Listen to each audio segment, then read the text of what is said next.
Welcome to your Return to Running mobility series. We're going to start with a foot massage with a lacrosse ball, tennis ball, racquetball ball, whatever you were able to grab. You can even roll up a pair of socks really tight. So you're going to start with one foot and you're just going to start to massage your foot however you would like. But how I like and how I'm doing it here is I follow the line from each of my toes to my heel and back. So I sort of run the ball down the line from my big toe to my heel, second toe, third toe, fourth toe, pinky toe, and then I press into the ball of my foot to really try to get my foot to curve around the ball and stretch out those muscles that get really jammed up in boots, tight socks, and a lot of shoes. A lot of us have shoes that are probably too tight for our feet. And then you can also sort of smash into your arch as well. So here I am doing the same thing on the other side, just rolling along, like you can imagine, just the line of bones and tendons and muscles that go from your toes to your heel, and just massaging along there. And then once again, pressing into the ball of the foot when you get there. And then you can also kind of like start on the outside of your arch and kind of smear your foot across the ball. So getting a nice massage across your arch.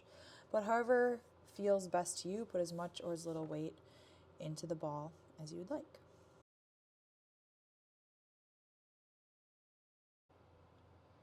Next is top of the foot stretch. So you'll be standing on one leg and the other leg is going to reach behind you, and you're trying to stretch just the top of your foot. So you're going to be setting your big toe, not even like that big toe knuckle, so the top of your foot, not just your toes, and really trying to stretch through the top of your foot. So reach your foot as far back as you need to feel that stretch across the top of your foot. Watch that your ankle doesn't fall out one side or the other. You can move around, you can kind of shift the stretch side to side. Just watch that your ankle doesn't just fall out and you kind of miss that full top of the foot stretch. Our shoes tend to keep our feet curved in a certain direction, so this is just a really nice release. I think it just feels good. You could also do this seated. You could sit down and reach your foot behind you. So I'm going to turn to the front here in just a moment and you'll see what I mean by letting your ankle fall out. So reaching that foot behind you, you want to keep everything in a straight line, and you don't want to let your ankle do that kind of falling out to the side. You want to keep it nice and straight. Once again, you can move it around. You just don't want to fall out of that position. Next up, we're going to do a little bit of toe mobility. So getting your hands and feet together however you can. And you're going to try to lace your fingers in between your toes. This might be really, really challenging. So maybe you'll just use the ends of your fingers near the ends of your toes, or maybe you'll even just do 3 fingers between your first couple of toes. Whatever you can do. And you're just going to put your hands in there and move your foot around for 15-20 seconds. Same thing on the other side. So I'm trying to do the clasped fingers with my hands and foot. So once again, this might be really challenging. So you might need to use both hands to help get your fingers in there. You might just use the tips of your fingers. We're just kind of moving those toes around. After you've done that, you've gotten some space in between your toes. You're going to just do some toe wiggling. So trying to lift up your big toe without lifting up your little toes. Lifting up your little toes without lifting up your big toe.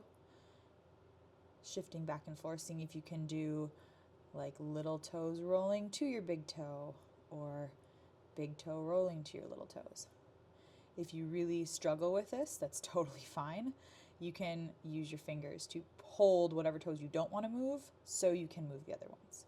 That's fine.